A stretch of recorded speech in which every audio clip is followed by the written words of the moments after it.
함께 보실 하나님 말씀은 요한복음 1장 12절입니다. 다 찾으셨으면 한 구절이니까 제가 한번 읽고 또 한 목소리로 한번 읽어보겠습니다. 그러나 누구든지 그를 영접한 사람들에게는 하나님의 아들들이 되는 권세를 주셨으니 즉 그의 이름을 믿는 사람들에게니라. 그러나 누구든지 그를 영접한 사람들에게는 하나님의 아들들이 되는 권세를 주셨으니 즉 그의 이름을 믿는 사람들에게니라. 아멘. 말씀의 제목은 하나님의 아들들이 되는 권세를 주셨으니 이 말씀을 제목으로 말씀을 드리겠습니다. 예수님께서 유대인들에게 잡히셔서 빌라도에게 넘겨주셨을 때 빌라도는 주님께 내가 너에게 말하지 않느냐? 나에게는 너를 십자가에 못 박을 권세도 있고 너를 놓아줄 권세도 있다는 것을 알지 못하느냐? 라고 말했는데요. 이거는 빈말이 아니라 실제로 빌라도는 그런 권세를 가지고 있었고요. 그래서 예수님 대신 강도였던 바나바를 놓아주고 예수님을 못 박으라고 군인들에게 넘겨주었습니다.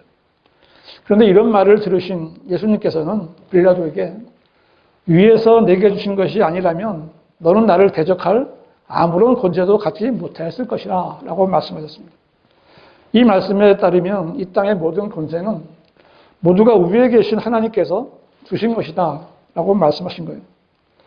빌라도가 가진 권세, 즉 빌라도가 예수님을 처형할 수도 있고 놓아줄 수도 있는 권세를 가진 것은 맞지만 그 권세를 주신 분은 하나님이시다라는 것을 말씀하신 겁니다. 왜 그렇게 말씀하셨을까요? 권세는 하나님께서 정하신 질서이기 때문에 그렇습니다. 또 하나님께서 이처럼 사람들에게 권세를 허락하신 것은 하나님께서 만왕의 왕이시고 만주의 주가 되시기 때문에 그렇습니다. 하나님께서는 누구에게나 그 권세를 주실 수 있는 분이에요. 그렇다면 영원하신 하나님께서 주신 권세를 받은 사람은 영원한 권세를 누릴 수가 있는가? 그렇지는 않은 겁니다.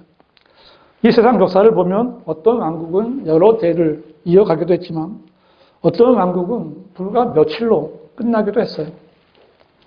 하나님께서는 필요에 따라 왕을 세우셨지만 그 왕이 허락하신 권세 이상으로 권세를 사용하면 하나님께서는 그 왕에게 주셨던 권세를 도로 찾으셔서 다른 사람에게 넘겨주시는 거예요. 이처럼 모든 권세는 하나님께서 주신 것이지만 그 권세는 끝이 있어요. 그래서 제국의 흥망성쇠는 하나님의 손에 있는 것이고 개인의 생사화복도 하나님의 권세 아래 있는 겁니다. 그런데 영원하신 하나님께서 끝이 없는 권세를 주신 존재가 있어요. 바로 하나님의 아들이신 예수 그리스도시고요. 또 예수 그리스도를 구주로 믿고 영접해서 구원받은 하나님의 아들들입니다. 바로 여러분이 하나님께서 영원하신 권세를 준 하나님의 아들들이에요. 분명히 말씀하죠. 누구든지 그를 영접한 사람들에게는 하나님의 아들들이 되는 권세를 주셨으니. 여러분은 하나님의 아들들이라는 사실을 믿으십니까?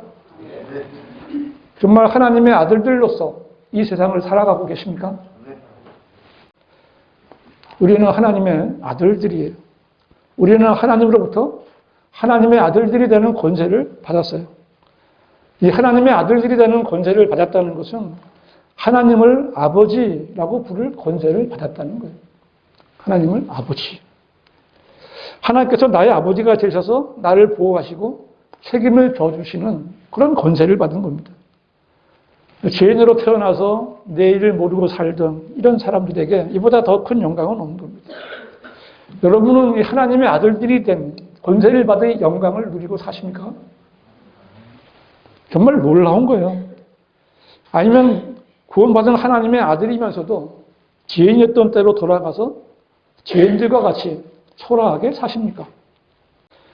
하나님의 아들들은요, 이 세상에서 살면서 조금 어렵고, 뭐 돈이 없어서 불편하고, 뭐 세상 권세에 따라 복종해야 하기에 손해를 좀 보더라도 하나님의 아들들답게 살아야 되는 거예요. 왜냐하면 이 세상은요, 우리의 본향이 아니에요. 우리는 여기서 잠시 머물다가 영원한 하늘나라로 가는 거예요. 비록 이 약한 세상에 살다 하더라도 우리는 우리가 받은 하나님의 아들들의 권세를 누리며 살아야 되는 거예요. 하나님의 아들로서의 영광을 누리며 하나님의 아들로서 특권을 누리고 살아갈 수 있는 여러분이 되시기를 바랍니다. 하나님의 아들들이 되는 권세를 주셨다. 첫 번째로 이 권세는 예수님을 믿고 영접하는 사람들에게만 주시는 권세입니다. 요한복음 1장 12절에 그러나 누구든지 그를 영접하는 사람들에게는 하나님의 아들들이 되는 권세를 주셨으니 라고 했는데요. 이 권세는 하나님의 사랑으로 완성하신 하나님의 구원 계획을 믿고 받아들일 때 주시기로 정하신 대로 주시는 거예요. 앞에서 말씀드린 대로 모든 권세는 하나님께로부터 나온 겁니다. 특별히 하나님의 아들들이 되는 권세는 세상의 왕들에게서 나오는 권세가 아니라 하나님만이 주실 수 있는 권세입니다. 하나님께서는 모든 죄인들이 구원받을 수 있는 계획을 세우셨고요. 예수 그리스도께서는 그 구원 계획을 완성하시기 위해서 이 땅에 오셨고 기록된 대로 모든 죄인들의 죄들로 인해 죽으시고 부활하심으로 하나님의 구원 계획을 완성하셨습니다. 이것이 하나님의 은혜의 복음이고 이 복음을 통해 예수 그리스도를 구주로 영접한 사람에게 하나님께서 하나님의 아들들이 되는 권세를 주시는 겁니다. 성경은 누구든지 그를 영접한 사람들에게는 이라고 분명히 말씀하시죠. 이것은 진리를 받아들이는 것도 아니고 어떤 메시지를 받아들이는 것도 아니고 어떤 교리나 종교나 성사나 무슨 교회를 받아들이는 것이 아니라 그를 즉 예수 그리스도를 영접해야만 구원을 받는다는 말이에요. 사람은 누구나 예수께서 우리의 죄들로 인해 죽으시고 살아나신 걸 믿을 수 있어요. 죽은 자들로부터 살아나셨다는 사실을 믿을 수 있고요. 그 주님께서 승천하셔서 하나님 오른편에 앉아 계신 것뿐만 아니라 다시 오신다는 것도 믿을 수 있습니다. 그러나 무엇을 믿든지 그 사람이 구원을 받는 것은 예수 그리스도께서 나의 죄를 대신해서 죽으시고 성경대로 다시 살아나심으로 인해 내 죄가 용서되었다는 사실을 마음으로 믿고 내가 믿는 것을 입으로 고백해서 예수님을 영접해야 하는 겁니다. 어디에 사는 누구든지 상관이 없이 예수 그리스도를 자신의 죄를 대속하신 구주로 영접할 때 하나님의 권세가 그에게 적용해서 그때 그 사람에게 하나님의 아들들이 되는 권세를 주시는 거예요. 영접한다라고 하는 것은요, 이 공로를 세우는 것, 행위 이런 것과 정반대예요. 단순하게 선물을 받는 거예요. 내가 이렇게 주면 감사합니다. 이렇게 받으면 되는 거예요. 땅이 비를 마시듯이 바다가 강줄기를 받아들이듯이 그렇게 아무것도 주는 것 없이 하나님의 선물을 받으면 되는 거예요. 영접하는 것은 그래서 영접했으면 붙잡고 소유하는 거예요. 내게 되는 거예요. 내가 받은 것을 나의 소유가 되고 내게 주어진 것을 내가 사용하는 거예요. 내가 예수님을 영접해서 받아들일 때 그분은 나의 구세주가 되셨고요. 나의 소유가 되신 거예요. 나의 주. 즉 예수 그리스도를 영접하는 것은 그분을 하나님의 값없는 선물로 받은 후에 그분을 나의 마음에 인식하고 나의 것으로 취하는 겁니다.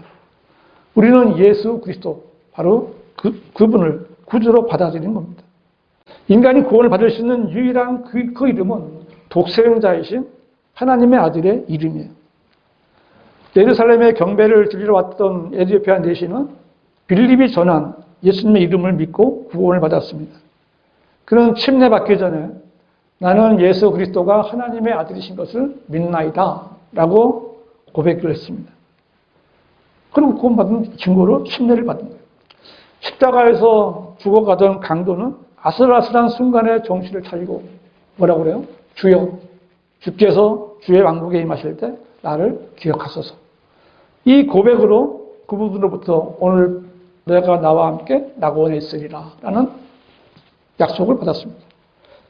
지진이 나서 옥문이 열려서 제주들이 도망친 줄 알고 낙심해서 자격을 하던 빌립보 감옥의 간수는 그 죄수였던 바울로부터 주 예수 그리스도를 믿으라. 그러면 너와 내 집안이 구원을 받으리라 라는 말을 듣고 그날 온 가족이 구원받고 침례에 순종했습니다. 모두 그 이름 주 예수 그리스도를 믿는 그 사람들이에요. 베드로는 주는 그리스도 곧 살아계신 하나님의 아들이시니다 라고 고백을 했어요. 의심 많은 도마도 부활하신 예수님을 향해서 나의 주, 나의 하나님이여 라고 고백을 했습니다. 이처럼 입의 고백은 마음으로 믿을 때 나타나는 자연적인 일반적인 현상인 거예요. 이렇게 마음으로 믿은 것을 입으로 고백하지 못할 이유가 전혀 없는데 어떤 교인들은 복음을 듣고 예수님을 구주로 영접하시겠습니까? 라고 물으면 믿으면 되지 꼭 영접하는 고백이 있어야 하느냐라고 반문하기도 합니다.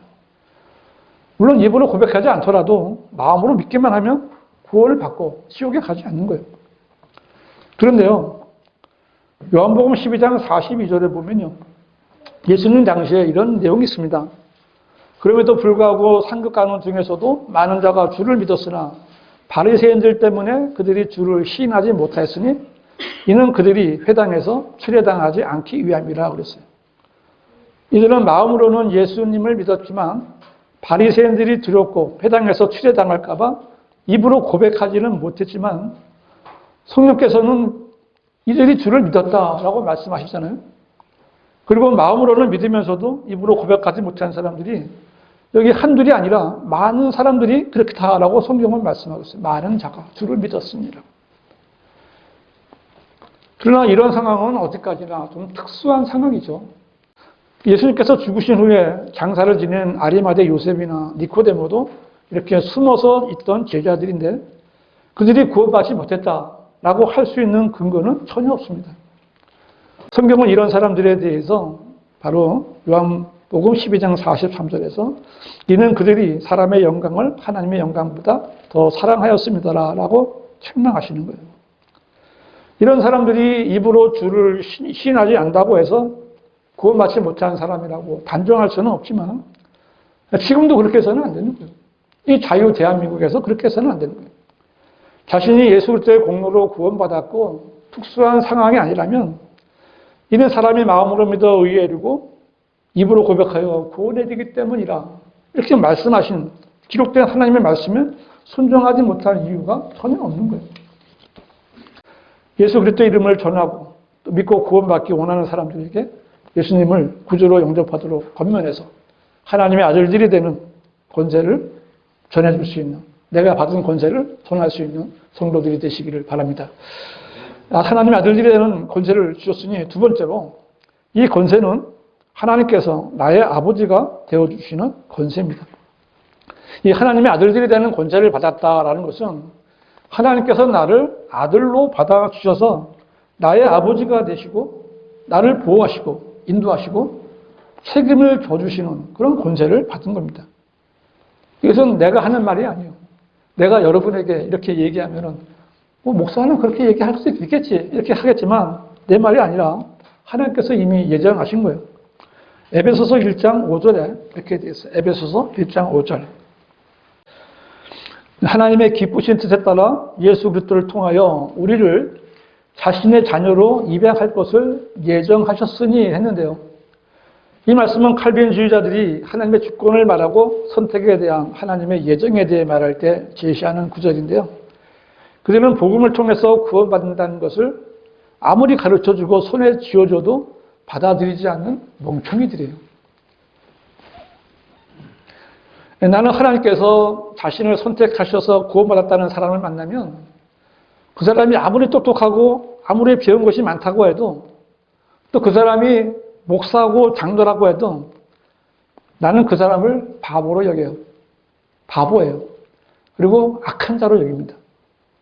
그런 사람을 하나님께서 자신을 선택하셔서 구원해 주셨지만 선택받지 못한 다른 사람은 지옥으로 보내시는 분으로 믿는 사람들이에요.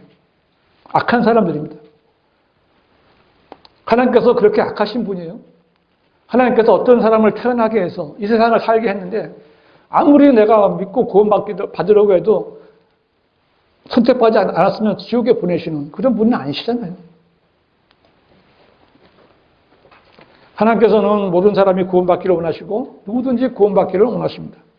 한 사람도 지옥에 가는 것을 기뻐하지 않으시고 어떤 죄인이든 구원받는 것을 원하시고 기뻐하시는 분이십니다. 그래서 하나님께서는 죄인이었던 사람이 예수님을 구주로 영접하는 순간 그 사람을 하나님의 양자로 입양하실 것을 예정하신 겁니다. 영원 무궁토록 하나님의 아들로 인을 쳐주시는 거예요.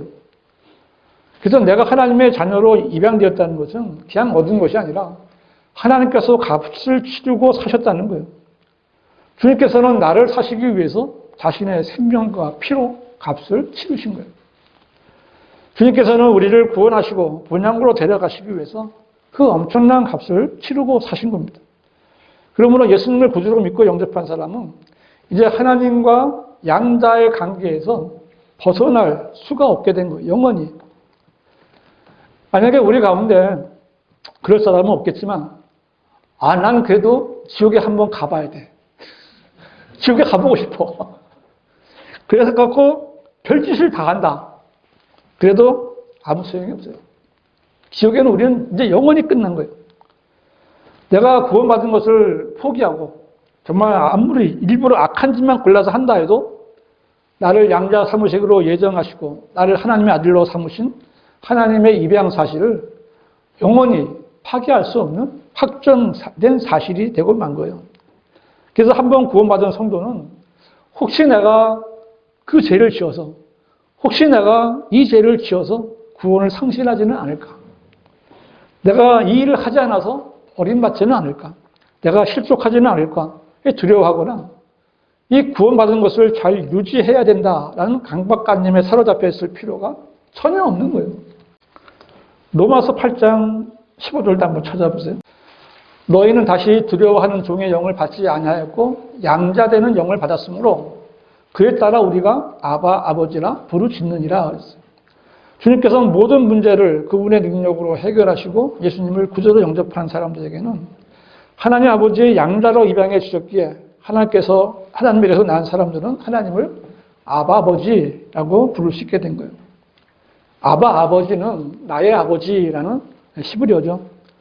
지금 교회 시대에 구원받은 성도들은 하나님을 아버지, 나의 아버지라고 부를 권세를 받은 거예요. 그러므로 교회 시대에는 오늘날에 가장 쓸데없는 짓을 하는 사람은 모여서 기도할 때 어떻게 기도해요?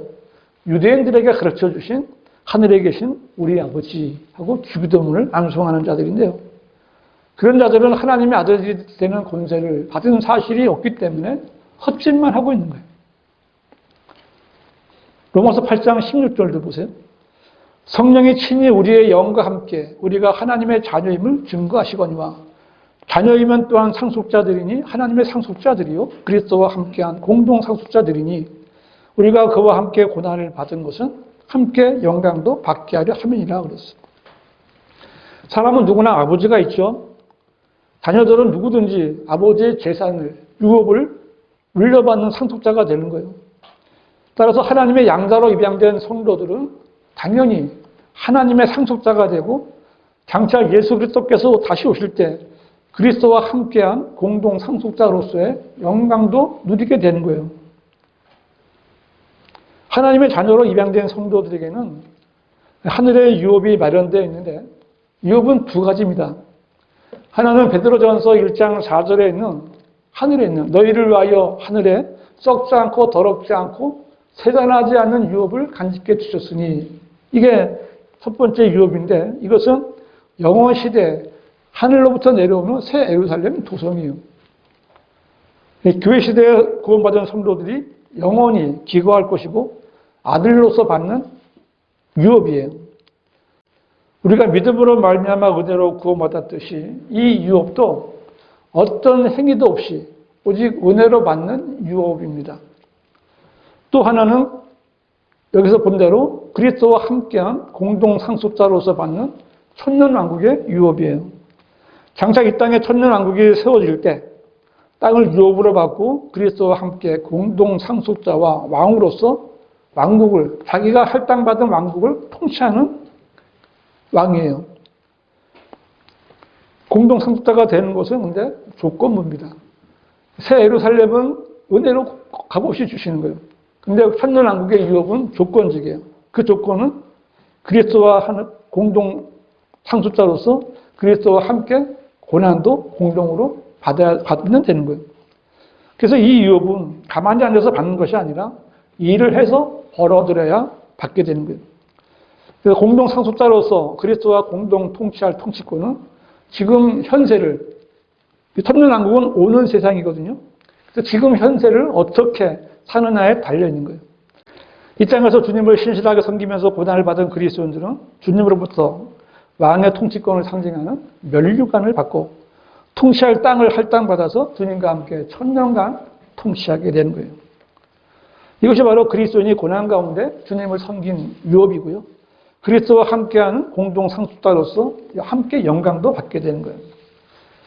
그런데 만일 성도가 그리스도와 함께 고난도 받지 않고 자신만을 위해 살았다면 그리스도와 공동 상속자로서의 받을 면류관이 없어요. 유업도 없어요. 통치권도 없어요.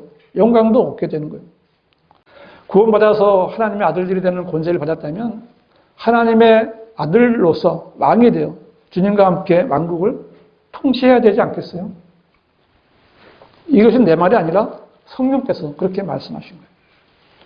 주님과 함께 고난에 동참함으로써 통치자의 영광도 누릴 수 있는 성도들이 되시기를 바랍니다. 하나님의 아들들이 되는 권세를 주셨으니 세 번째로 이 권세는 예수 그리스도와 형제가 되는 권세입니다. 로마서 8장 29절 보세요. 로마서 8장 29절. 그분께서는 미리 아신 자들을 자기 아들의 형상과 일치하게 하시려고 또한 예정하셨으니 이는 그를 많은 형제 가운데서 첫 태생이 되게 하려 하심이니라. 이 하나님의 아들들이 되는 권세를 받았다는 것은 하나님의 아들이시며 우리의 구주가 되시는 주 예수 그리스도와 한 형제가 되는 권세를 받은 것을 말하는 것인데요. 이건 역시 하나님의 아들들이 되는 권세를 받은 성도들에게 하나님께서 뭐라고 그래요? 또한 예정하셨으니 라고 말씀하시잖아요. 예정하신 거예요. 예수님께서는 성령으로 잉태하셔서 태어나신 첫 번째 사람으로서 첫 태생이라고 말씀하신 거예요. 신약 성도들은 성령으로 태어난 사람들이에요. 그래서 그들의 성도들의 육신은 인간 부모에게서 났을지라도 그 죽었던 영이 성령으로 다시 태어나서 하나님의 아들들이 되는 권세를 받게 된 거예요. 그러므로 예수님을 영접한 신약 성도들은 성령의 인도함을 받는 하나님의 아들들이 된 겁니다. 하나님께서는 우리가 예수 그리스도를 영접했을 때 우리를 자기 아들이신 예수 그리스도의 형상과 일치하게 하시려고 미리 예정하시고 확정하신 거예요. 이것이 우리를 구원하여 주신 목적이고요. 정말 전무후무하고도 어마어마한 특혜예요. 인류 역사 가운데 교회 시대 성도들보다 더 특별한 은혜를 받은 사람들은 없어요. 성경에는 노아, 다니엘, 욥 같이 하나님께서 기억하신 성도들이 있어요. 근데 신약 성도들에 비하면 아무것도 아니에요. 정말 아무것도 아니에요. 하나님의 백성, 이스라엘하고는 비교가 되지 않는 하나님의 아들들이 되는 특별한 은혜예요. 모세, 엘리야 이런 구약 선지자들은 자기가 태어났을 때 받은 그 자신의 형상을 그대로 가지고 있어요. 하지만 구원받은 신약교회 성도들은 모두 다 하나님의 형상을 본받게 하기 위해서 예정된 사람들이에요. 골로새서 3장 10절에 이런 말씀이 있어요. 그를 창조하신 분의 형상을 따라 지식 안에서 새롭게 된 새 사람을 입었으니 우리를 창조하신 분의 형상을 따라서 새롭게 된 새 사람을 입었다는 거예요. 우리들이. 이런 말씀은 오직 신약의 우리 그리스도인들에게만 주신 특별한 은혜를 말하고 있습니다. 인류의 첫사람 아담은 하나님의 형상에 따라서 창조된 최초의 하나님의 아들이에요. 아담이. 그런데 아담이 타락하면서 하나님의 형상을 잃어버렸기 때문에 이제 유일하게 남으신 하나님의 형상은 예수 그리스도 한 분뿐이에요. 그래서 하나님의 형상은 예수 그리스도를 믿음으로 인해서 성령으로 거듭난 신약 성도들에게만 다시 회복될 수 있게 된 거예요. 누구든지 하나님의 아들이신 예수 그리스도를 영접하면 하나님께서 그 사람에게 하나님의 형상을 그대로 하나님의 아들들이 되는 권세를 주신 거예요. 아버지 하나님께서는 우리에게 하나님의 아들들이 되는 권세를 주셨다면 아들 하나님이신 예수님께서는 이제 우리를 어떻게 형제로 받아주십니다. 형제로. 이 말씀은 히브리서 2장 11절에 있어요. 히브리서 2장 11절에 거룩하게 하시는 분과 거룩하게 된 사람들이 모두 한 분으로부터 나왔으니 그러므로 주께서 그들을 형제라 부르기를 부끄러워 아니하시고 라고 했죠. 이 말씀에서 거룩하게 하시는 분은 아들 하나님이신 예수 그리스도시죠. 거룩하게 된 사람들은 예수 그리스도로 인해서 구원받은 신약 성도들인데 이들은 모두 한 분이신 하나님 아버지에게서 나온 거예요. 예수님께서는 성령으로 나신 첫 태생, 첫 아들이시고 우리에게는 맏형님, 첫째 형님이 되신 거예요. 예수님께서는 원래 하나님이셨지만 인간과 똑같이 되시기 위해서 사람의 아들로 나타나셨어요. 하나님께서는 예수님께서 성령으로 잉태하셔서 마리아를 통해 육체를 가지신 아들로 동정녀 탄생하셨을 때 너는 내 아들이라 오늘 내가 너를 낳았노라 라고 말씀하신 거예요. 하나님께서는 아들 예수님 외에는 그 누구에게도 너는 내 아들이라 오늘 내가 너를 낳았노라 하고 말씀하신 적이 없어요. 그 어떤 천사도 이런 말을 들어본 적이 없어요. 그리고 하나님께서는 예수 그리스도를 통해 구원받은 성도들에게 하나님의 아들들이 되는 권세를 주신 겁니다. 예수님께서는 아버지의 첫 아들이 되심으로써 하나님에게서 난 다른 아들들과 형제가 되어주신 거예요. 요한일서 3장 2절도 한번 찾아보세요. 요한일서 3장 2절. 사랑하는 자들아 이제는 우리가 하나님의 아들들이라. 우리가 어떻게 될 것인지는 아직 나타나지 아니하였으나 그가 나타나시면 우리가 그와 같이 되리라는 것을 아노니 이는 우리가 그분 그대로 그분을 볼 것이기 때문이라고 했는데요. 여러분도 이 사실을 아십니까? 하나님의 아들이신 예수 그리스도로 인해서 하나님의 아들들이 된 성도들은 궁극적으로 하나님의 아들이신 예수님과 똑같은 형상으로 일치하게 되는 거예요. 이것은 놀라운 은혜고요. 모든 성도들의 소망이 되는 거예요. 신약의 그리스도인들은 예수 그리스도의 부활하신 몸과 같이 변화될 것인데 그 몸은 피가 없이 살과 뼈로만 구성되어 있고 구운 생선을 먹을 수 있을 만큼 실제적인 몸이면서도 벽을 통과할 수 있는 신비한 몸이에요. 이 몸은 순간적으로 우주 저 너머 셋째 하늘에 올라갔다 올 수도 있고 보였다가 갑자기 안 보일 수도 있고 그런 몸이에요. 이것이 바로 하나님의 아들들이 되는 권세를 주신 하나님께서 예정하신 거예요. 우리는 이러한 변화가 예수 그리스도께서 다시 오실 때 일어난다는 사실을 알기 때문에 우리는 더욱더 주님의 나타나심을 기대하는 거예요. 하늘의 시민권을 가진 성도로서 이 약한 세상을 찾아가며 고난도 있죠. 어려움도 있을 겁니다. 그런데 주님이 오시면 다 끝나는 겁니다. 그날을 소망하면서 승리하는 성도들이 되시기를 바랍니다. 결론적으로 우리는 마귀의 자녀로 태어난 불순종의 자녀, 진노의 자녀였으나 그리스도의 복음을 통해서 예수 그리스도를 구주로 믿고 영접해서 하나님의 아들이 되는 권세를 받았습니다. 우리가 하나님의 아들들이 되는 권세를 받게 된 것은 전적으로 하나님의 은혜고 선물입니다. 하나님께서 아버지가 되어주신 것이고 하나님께서 주시는 유업을 받는 아들이 된 거예요. 주님께서는 우리를 형제로 삼아주셨고 맏형이 되어서 우리를 보호하시고 중보해 주시는 분이에요. 우리는 비록 육신을 입고 있지만 하나님의 아들들입니다. 나중에가 아니라 우리가 예수님을 구주로 영접한 그 순간부터 영생을 얻었고요. 하나님의 아들들로서 권세를 누릴 수 있게 된 겁니다. 그런데 하나님의 아들들이 되는 권세를 받았으면서도 아직 그 놀라운 사실, 그 놀라운 은혜를 잘 모르고 마귀 다녀처럼 살고 있는 사람들이 얼마나 많은지 모르는 거예요. 우리 가운데는 그런 사람이 한 사람도 있어서는 안 돼요. 지금 뭔가 어려운 일이 있으면 누군가의 도움이 필요하다면 사람을 신뢰하거나 사람을 쳐다보지 말아요. 우리를 아들로 삼아주신 아버지를 쳐다봐야 돼요. 하나님의 도우심을 구해야 되는 거예요. 이 세상이 우리에게 협조해 줄 것이다 생각하면 안 돼요. 세상은 우리의 적이에요. 마귀가 우리를 도와줄 것이라고 생각하지 말아요. 그렇게 생각하는 사람은 하나님과 교제할 수 없어요. 더러운 거예요. 거룩하지 못한 거예요. 성도가 아닌 거예요. 우리를 도와주실 분은 오직 아버지 하나님 한 분뿐이신 거예요. 무엇이든지 하실 수 있는 불가능이 없으신 전능하신 분이에요. 하나님 아버지께서는 우리가 아들로서 아버지께 구할 때 들어주시는 분이에요. 우리 그리스도인이 하나님의 아들이 되는 권세를 받았지만 하나님의 아들로서 유업을 받는 것은 나중이 돼요. 예수 그리스도의 형상으로 변화되는 것도 주님이 오셔야 돼요. 지금 우리가 하나님의 아들들로서 권세를 누릴 수 있는 것은 빛 가운데 살면서 아버지이신 하나님과 교제하는 거예요. 하나님 아버지 하고 불러보는 거예요. 아버지의 도우심을 구하는 것이고 성령님의 보호를 받는 겁니다.